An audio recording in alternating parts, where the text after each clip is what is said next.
بسم اللہ الرحمن الرحیم۔ آج کا عنوان ہے امام ابو حنیفہ رحمۃ اللہ علیہ کا حدیث میں مقام اور مرتبہ۔ امام ابو حنیفہ رحمۃ اللہ علیہ پر عام طور پر یہ اعتراض کیا جاتا ہے کہ امام صاحب کا حدیث سے کوئی تعلق نہیں تھا، وہ فقیہ تو تھے لیکن محدث نہیں تھے، اور مختلف اعتراضات امام صاحب پر اس حوالے سے کیے جاتے ہیں۔ تو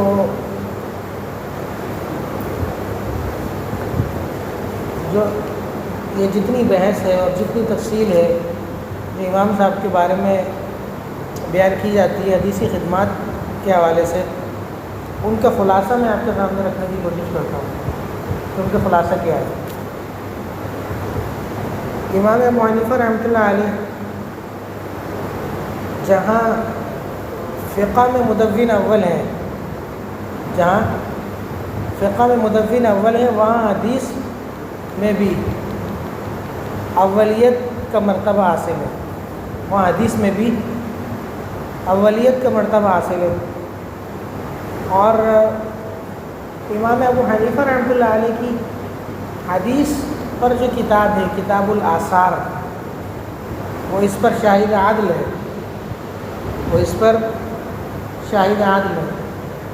امام ابو حنیفہ رحمۃ اللہ علیہ وہ پہلی ہستی ہیں جنہوں نے احادیث کو ابواب فقہیہ کے طرز پہ مرتب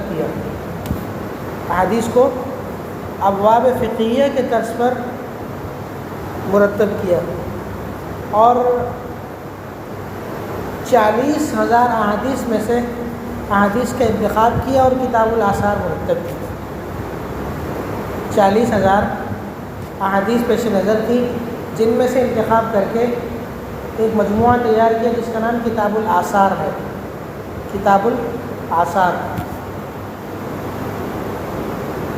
پھر اس کتاب کے کئی نسخے ہیں،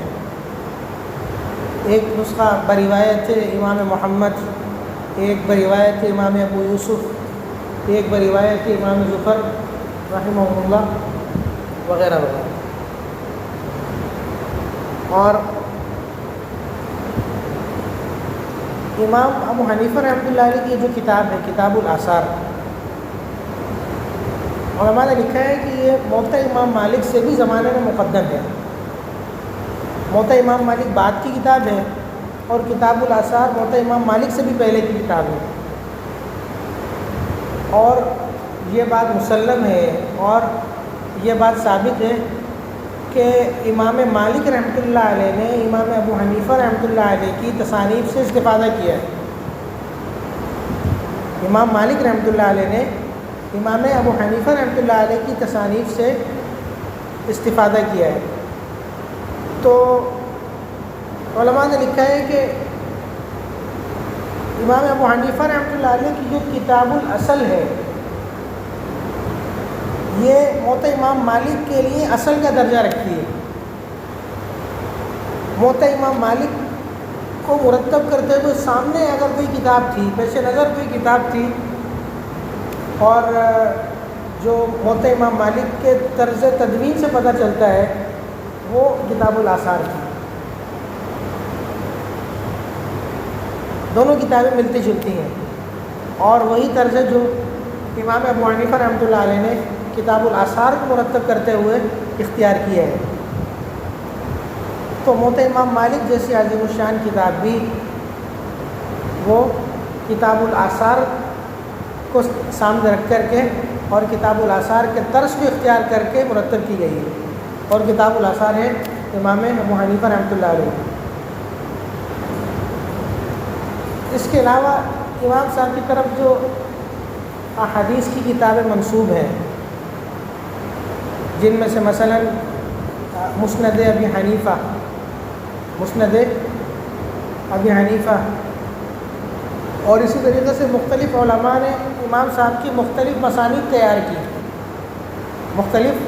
مسندات تیار کی، اور علامہ خوارزمی رحمۃ اللہ علیہ نے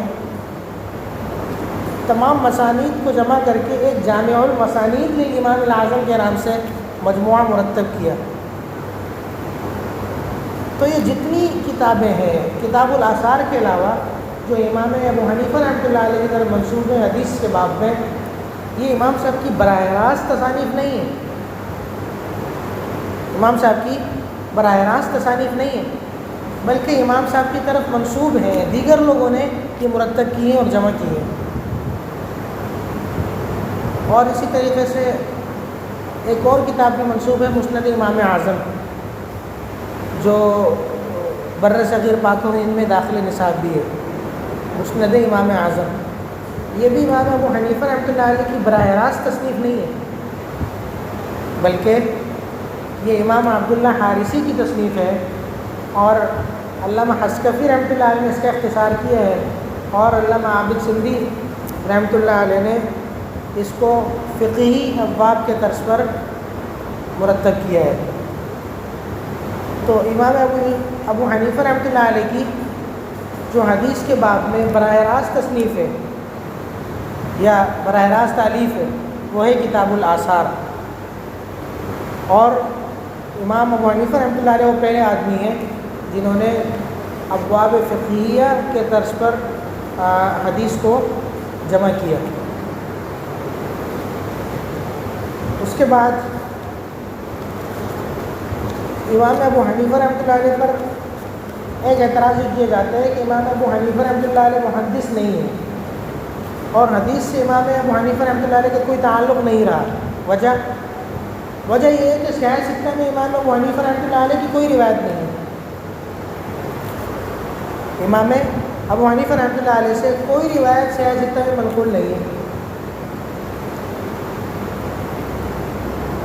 تو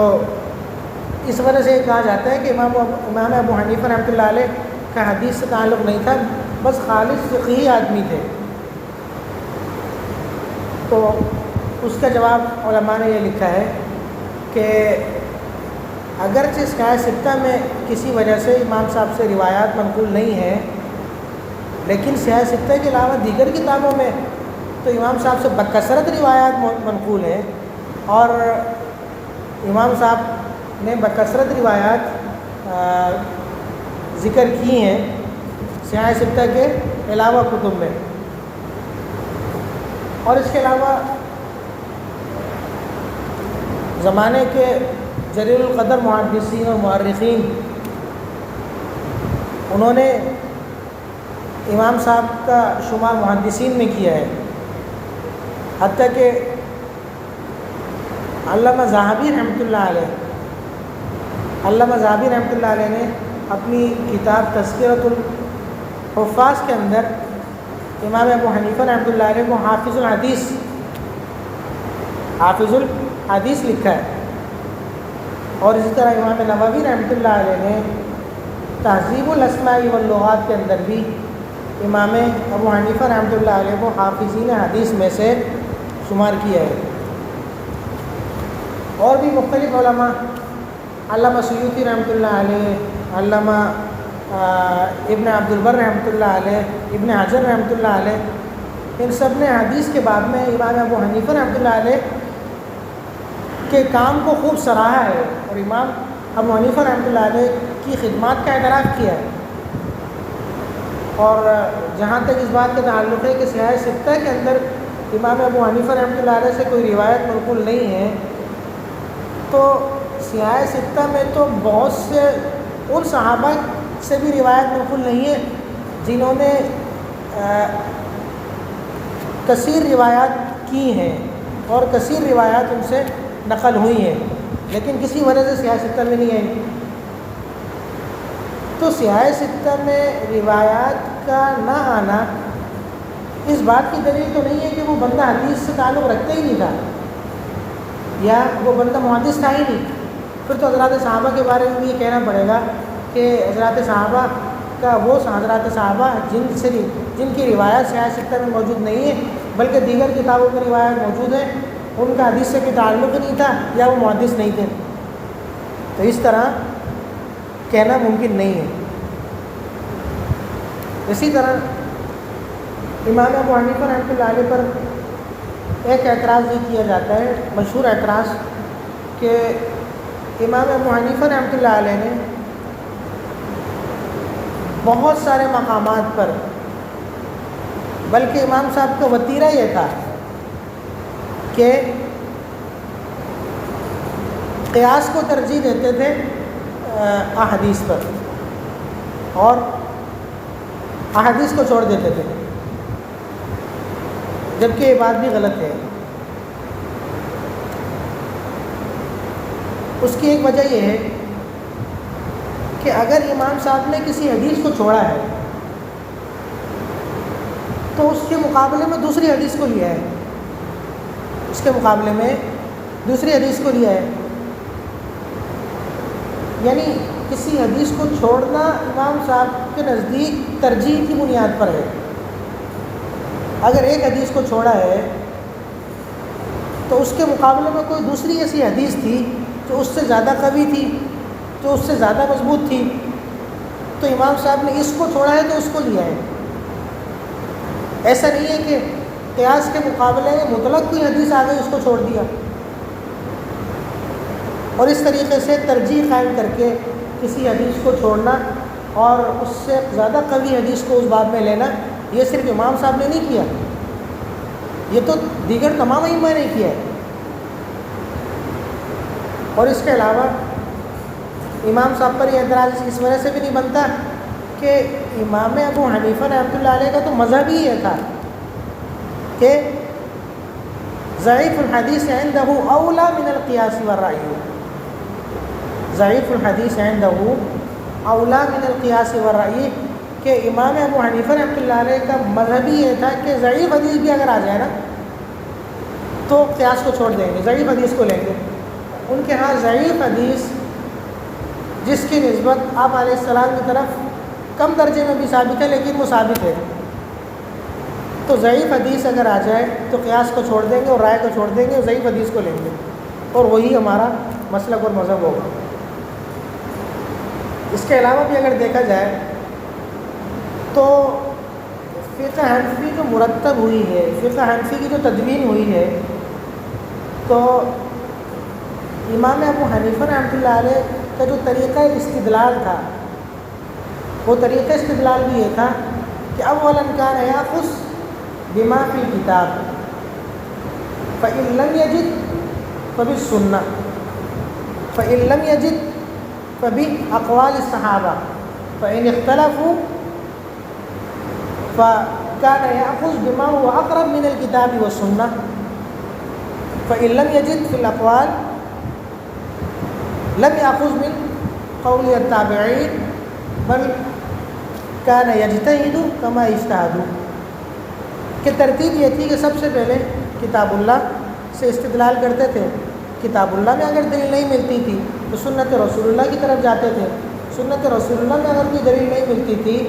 تو حضرات صحابہ کے اقوال کی طرف جاتے تھے، اگر اقوال میں اختلاف ہو جائے تو جو قول کتاب و سنت کے زیادہ قریب ہے اس قول کو لیتے تھے۔ ہاں حضرات تابعین کے اقوال کو نہیں لیتے تھے کیونکہ خود تابعین تھے، اور حضرات تابعین کے بارے میں یہ فرماتے تھے کہ جس طریقے سے انہوں نے اجتہاد کیا تو ہم بھی اجتہاد کریں گے۔ حضرات صحابہ کے قول تک ان کا طریقہ یہی تھا، پہلے کتاب اللہ، پھر سنت رسول اللہ، پھر حضرات صحابہ کے اقوال۔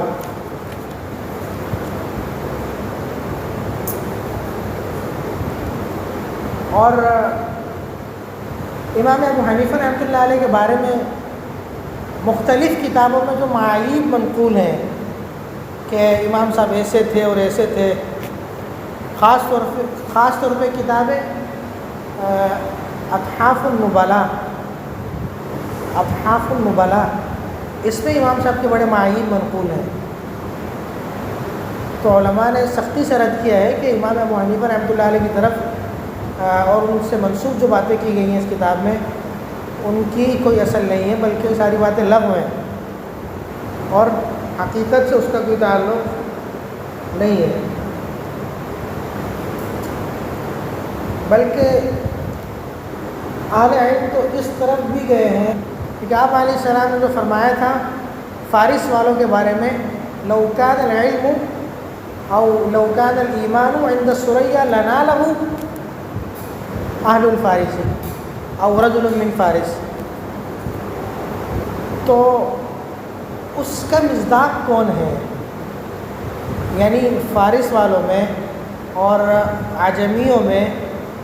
سے وہ کون سی شخصیت ہے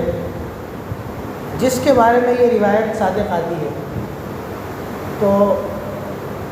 جہاں ہزاروں علماء کی خدمات ہیں اہل فارس سے اور اہل عجم سے، وہیں امام ابو حنیفہ رحمۃ اللہ علیہ کی خدمات ایک طرف ہیں، اور اتنی زیادہ دین کے لیے خدمات ہیں کہ علماء نے لکھا ہے کہ وہ جو رجل من فارس ہے جس کے بارے میں آپ علیہ السلام نے پیشن گوئی کی تھی،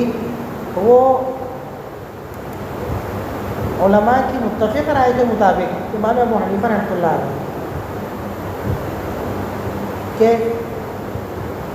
ایمانی غیرت اور علم کی تڑپ اور پیاس اتنی ہوگی ان کے اندر کہ لو کان الایمان او لو کان الدین او لو کان العلم فی ثریا لنالہ اہل الفارس او رجل من فارس۔ تو وہ جو رجل ہے اس کا جو مصداق قرار دیا ہے وہ امام ابو حنیفہ رحمۃ اللہ علیہ کو قرار دیا ہے۔ اس باب میں اور بھی بہت کلام ہے۔ امام ابو حنیفہ رحمۃ اللہ علیہ کی شان جو ہے اور ان کا حدیثی مقام جو ہے اس پر بہت زیادہ کلام ہے، لیکن اختصار کی غرض سے آپ کے سامنے میں نے کچھ اشارتاً ذکر کیا۔